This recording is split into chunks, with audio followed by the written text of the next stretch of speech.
So you can have the Wicked Witch actually get and wear the ruby slippers with this collection, which is really different compared to so many other companies. I love the creativity.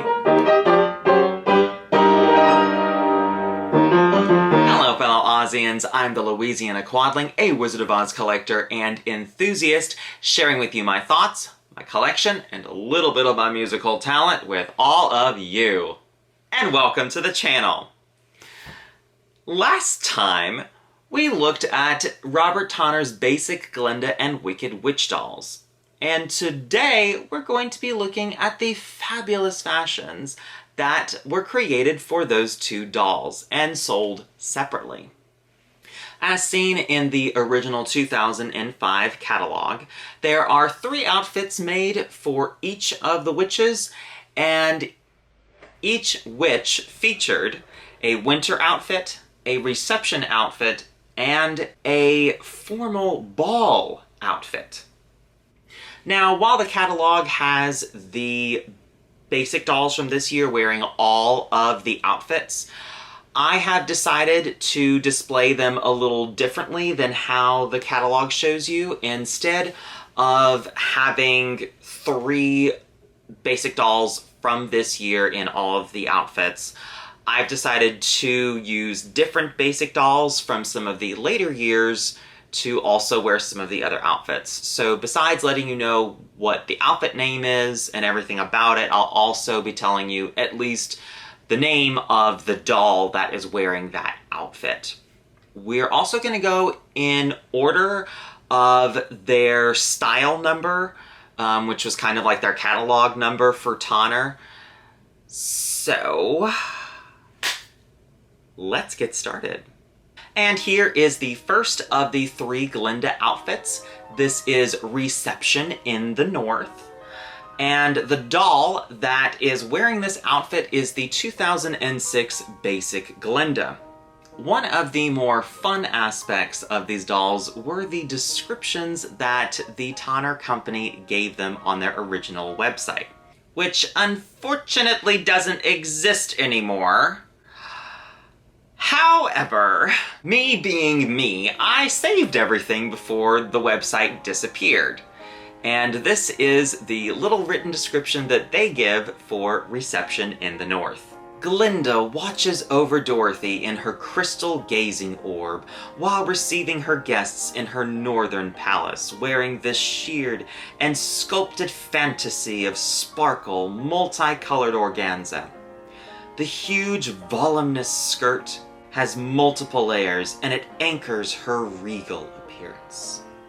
One of the things that I really love about these Tonner dolls is all of the different layering and the super high quality fabrics that Tonner used with all of these dolls. And this outfit is just the beginning of that.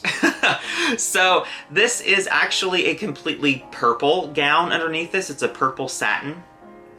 And on top of it, making the different colors of aqua and blue, is this organza fabric.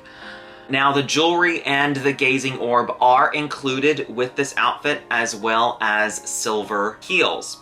The doll also comes with a tulle skirt and pantyhose if you don't already have that for your doll.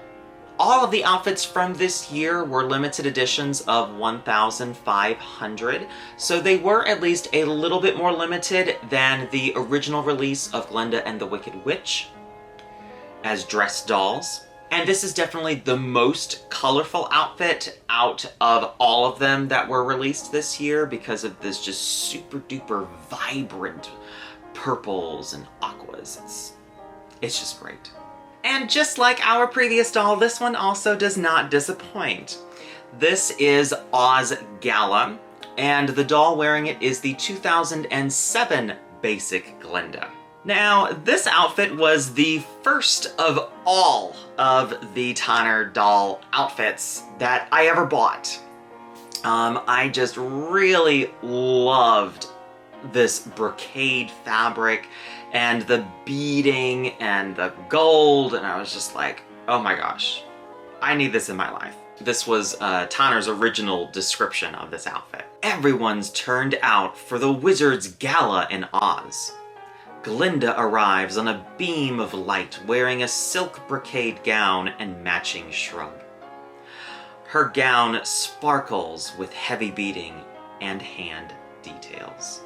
Unlike our previous outfit, this one is actually separates. So the gown doesn't actually include the sleeves. That's actually a jacket that's removable. This is a completely sleeveless gown, so you could display it without this huge collared coat and sleeves if you want. Now, the beading does go all the way around the bodice, which is so super cool. It's a little bit scary to put on and off, handling those beads right next to the snaps. So just be aware of that when you get it, just to be a little bit gentle with that. Now, something I didn't mention with the previous doll is that her headpiece includes rubber bands, just like we've seen with all of the other Tonner dolls so far. And after opening them up again and displaying them, these rubber bands have been snapping on a lot of these accessories. So if you are interested in having these in perfect, pristine condition and having nothing happen to them, I have a feeling it's just something that's just gonna happen with age.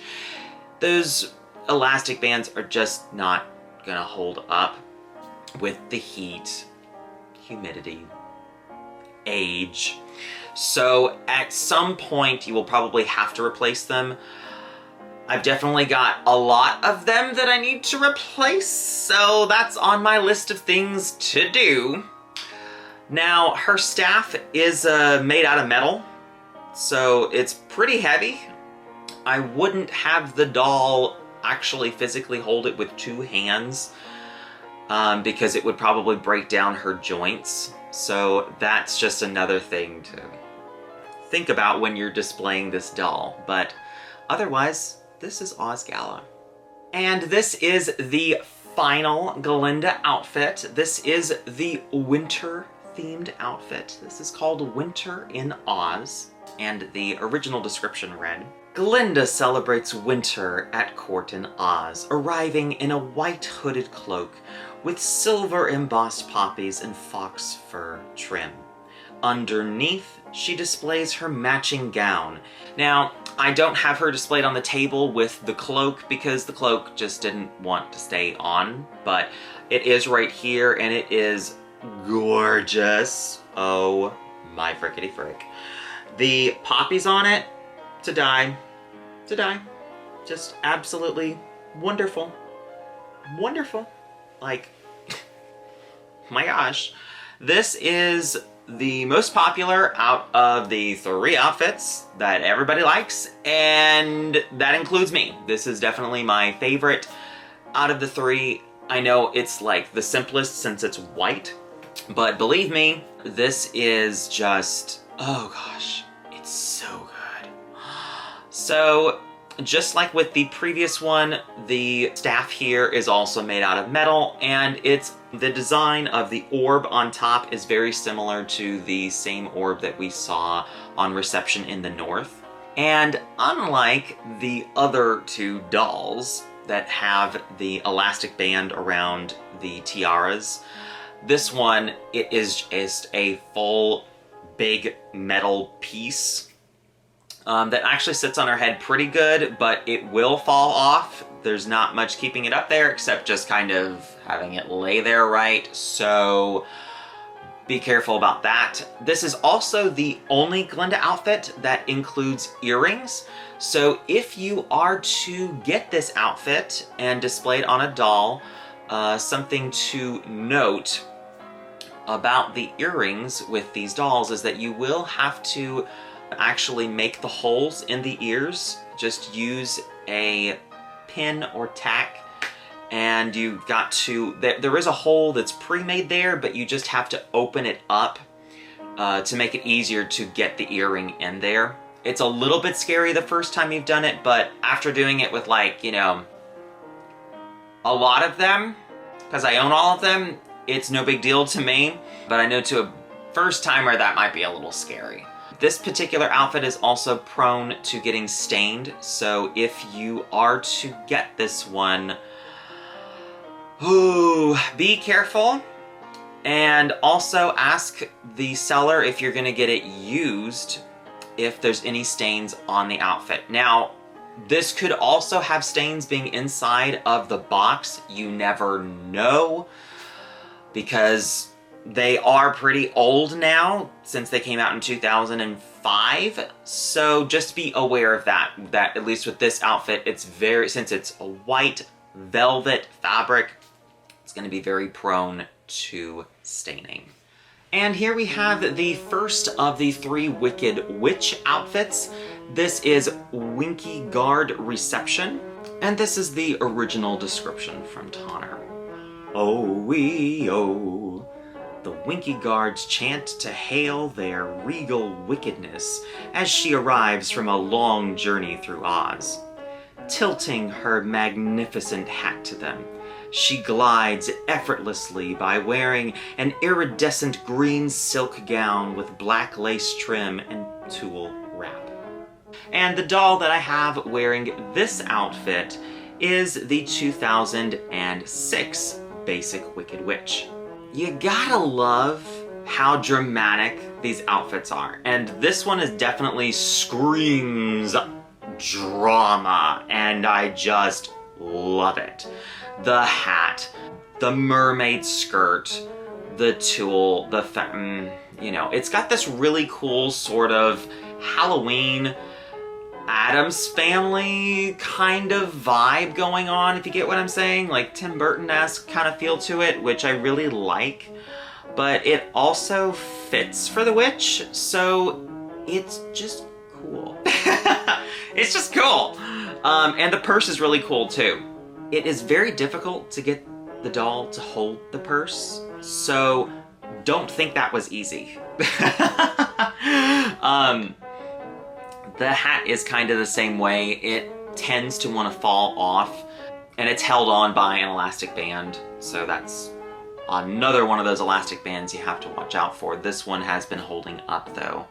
And I know I didn't mention this with the Glindas, but as far as their shoes are concerned, the witch probably has some of the more interesting ones instead of just the pumps that Glinda has.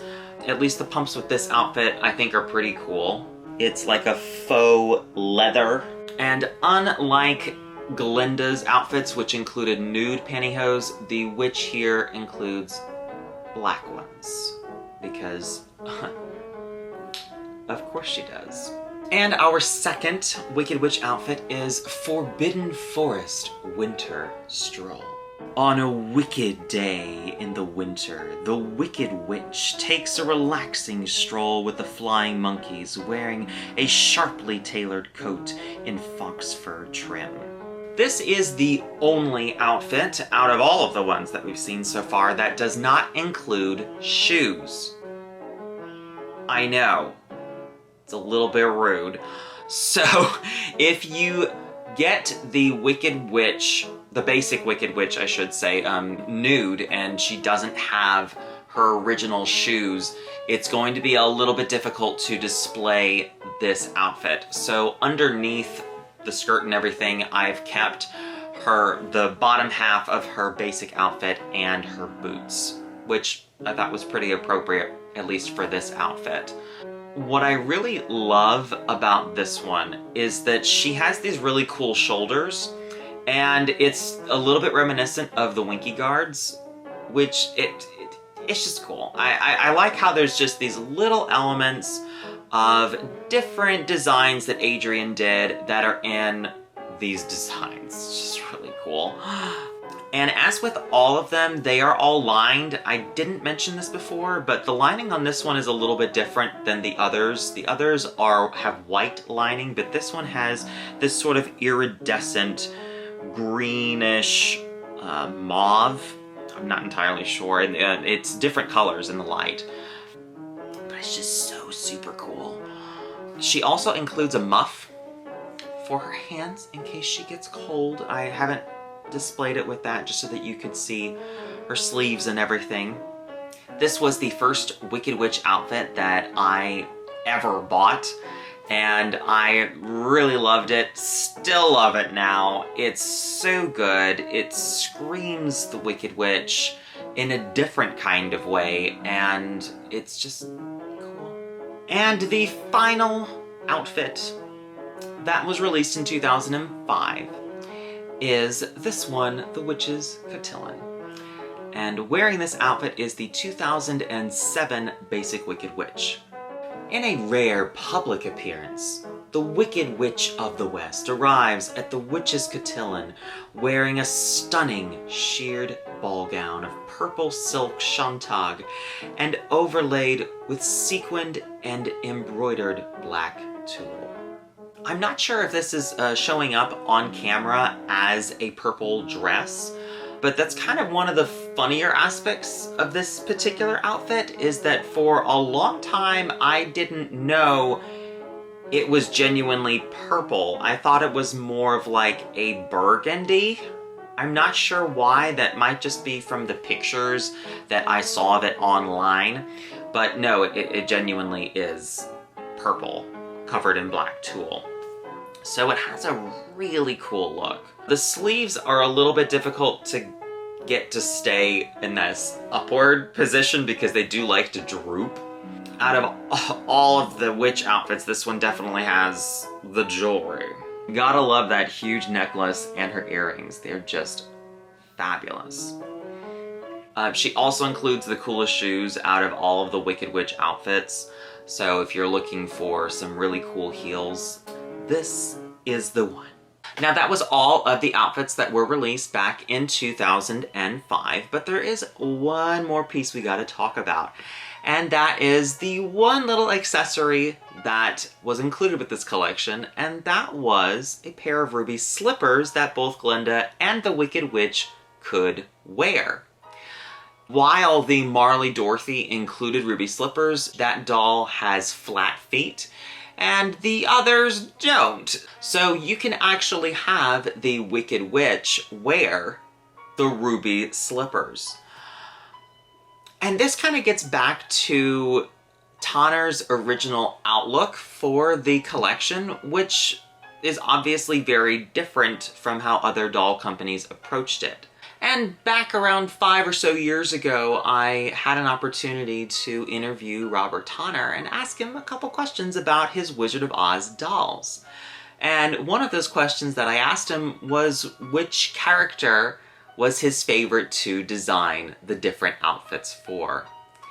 And his response was kind of interesting. Actually, the way we originally obtained the license was that I proposed a unique way of doing dolls of the characters. Usually, any doll company would concentrate on Dorothy, and other figures were background. I approached the property by having the main focus on the witches, and not just as witches, but as fashion figures. We had great fun asking ourselves, what would the Wicked Witch wear around the house? By the way, that was slightly before the play Wicked, so we were certainly on trend. Warner Brothers liked the focus and granted us the license. So I'd have to say, I love designing for the witches, good or bad. And that was all the outfits from the original 2005 collection. So if you want to add any of these lovely outfits to your either Wizard of Oz collection or just your doll collection, which ones are rarer than others and which ones might you have a harder time acquiring? Well, I have noticed that out of all of the outfits, Winter in Oz is definitely the most sought after from this initial year. Just hands down. When these were initially released, before they ever hit the doll stores, they completely sold out. So upon their initial release, these were extremely popular. Finding them still brand new in the box, you still can, but they are going to cost you at least a little bit more than if they're used. Now, it does actually guarantee that all of the accessories and the shoes is there, because that's something definitely to watch out for when these dolls' outfits are being sold, used, is I have noticed with a lot of these that they are incomplete and the original seller doesn't know this. So watch out for that. Just watch out for that. Because I have seen some of these things get mixed up as far as the staffs are concerned and the accessories. So this is as they were originally sold, I should say. At least the outfits. The prices on all of these outfits have also fluctuated. At one time, Winter in Oz was selling for $300. It doesn't go quite that high anymore, but expect to pay at least around potentially $100 per outfit if they're brand new. And if they are used, you can definitely get them for a lower price. But expect to pay a little bit more for Winter in Oz. That's just the most popular outfit, and everybody wants it. Do you collect any of the Tonner Wizard of Oz outfits and dress them on any other dolls? I'd be very curious to know what other collectors do. Let's have a discussion down in the comments section. And if you liked that video, please give it a thumbs up, comment down below, and subscribe. New videos are posted every 2 weeks on the 15th and last day of each month. And if that doesn't satisfy your appetite for Oz, follow the link in the description to ozclub.org and join the International Wizard of Oz Club. Until next time, bye y'all.